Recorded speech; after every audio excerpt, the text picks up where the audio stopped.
Hey, Jessica here with Team Devereaux, and we just wrapped up our first case study with the AFK forum. So let's go ahead and dive into the information and take a look at the dashboard.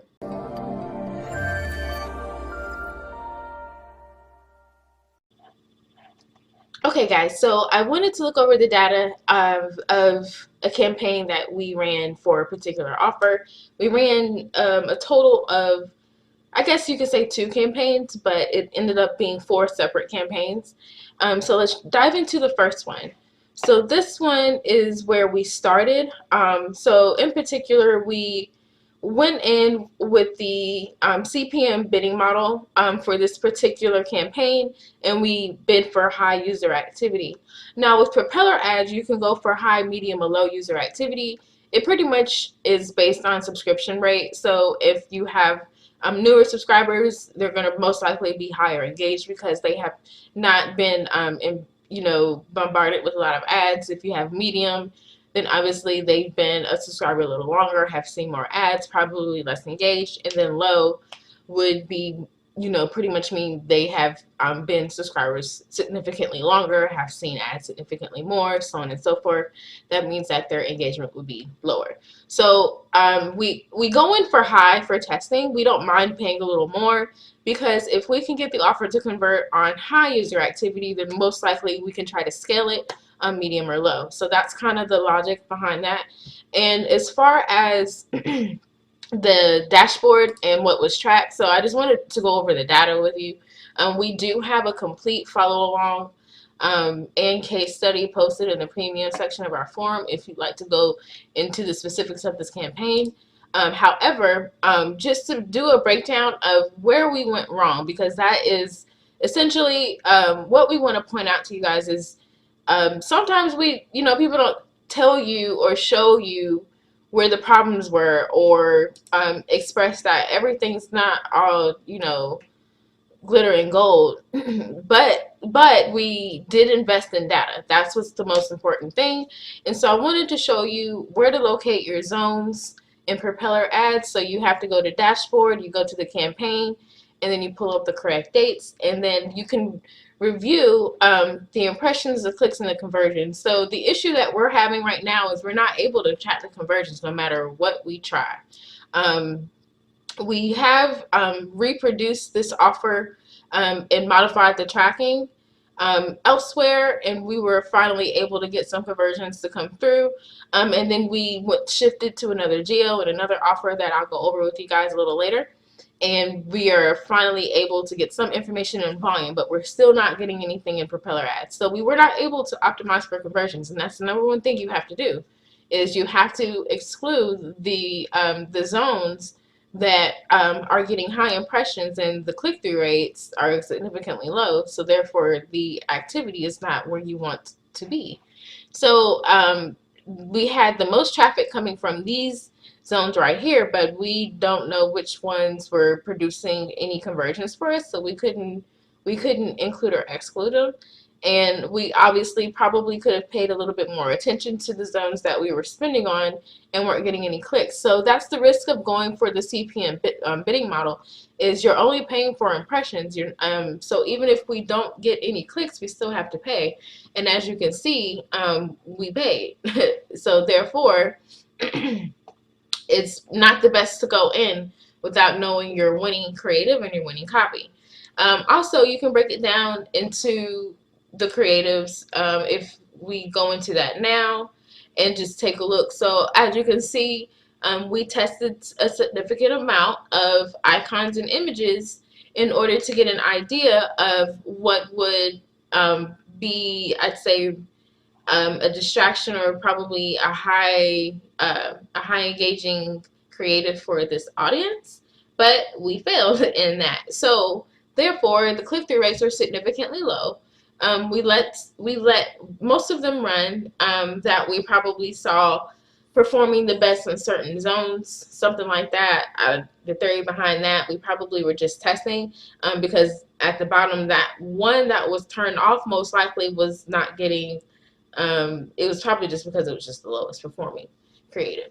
So device types, you really only have Android, so you can't really go any deeper than that.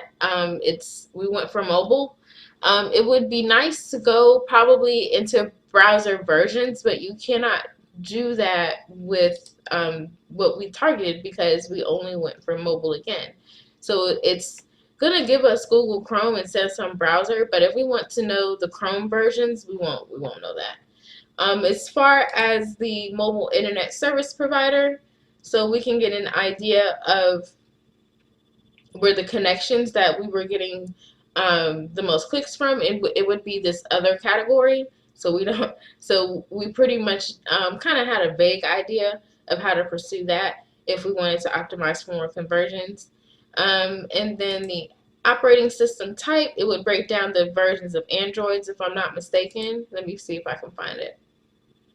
Operating system version. Okay, here we go. So you can always see here, we probably know to exclude version 6, 5, and 4 all the time. We probably know that those don't get any of the activity that we expect. So since we can't go for Apple, just look for these criteria.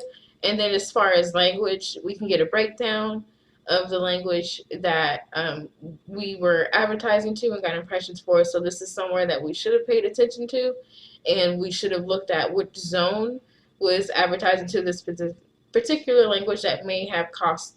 So these right here, we probably should have optimized for. And you can do these exclusions whenever they are deemed necessary within your campaign.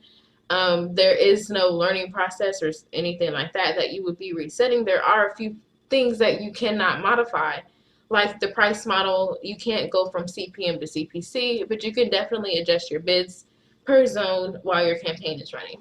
So if we jump into volume, it's kind of the same thing, but it's just at a more granular level.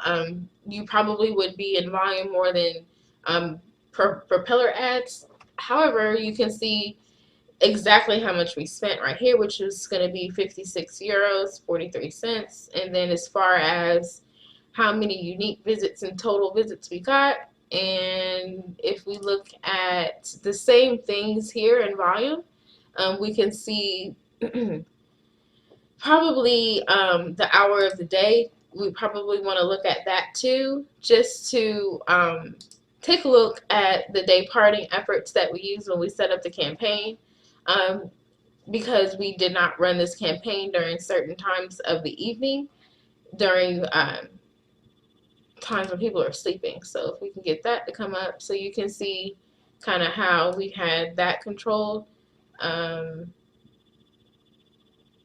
Like the visits were extremely low, and then you can see where they were at their peak because these were the times that we wanted. And then as you can see, we got the most impressions in the morning, but we don't know but it looks like we didn't get any conversions. We could have monitored the visits as well to kind of see exactly where we were at, but we didn't optimize. So that's the information that you want to take a look at. When I went into Bidding Ads, so we got maybe like 1 conversion, and then we got up to eventually 13 when we tried to scale, and then after we shut everything off and things died down, it dropped down to 4. So I'll take you to where we were able to scale and kind of turn things around in the next video. And so key takeaways: don't go with CPM, go with CPC. Test your creatives, test tons of them, and make sure that your conversions are properly being tracked, at least in volume. If they're not being tracked in Propeller Ads, just have a plan B. Because our plan B, we think we probably did not implement something properly in the URL, so we were not able to see conversions anywhere except for the affiliate network. So let us know if you have any questions in the comments down below. Again, join us in the premium section of the forum if you would like to know all of the inside details about this campaign, and I'll see you in the next video. Allow me to introduce the Dice University Forum. Whether you are trying to make your first conversion on ClickBank or scale your campaigns to 6 figures, the Dice University Forum offers you exactly what you need, like high-quality landing page templates, detailed case studies, and exclusive discounts. The forum has no outdated information. All resources inside are from campaigns that are running right now. Do you want to learn from super affiliates? Check the link in the description and sign up today.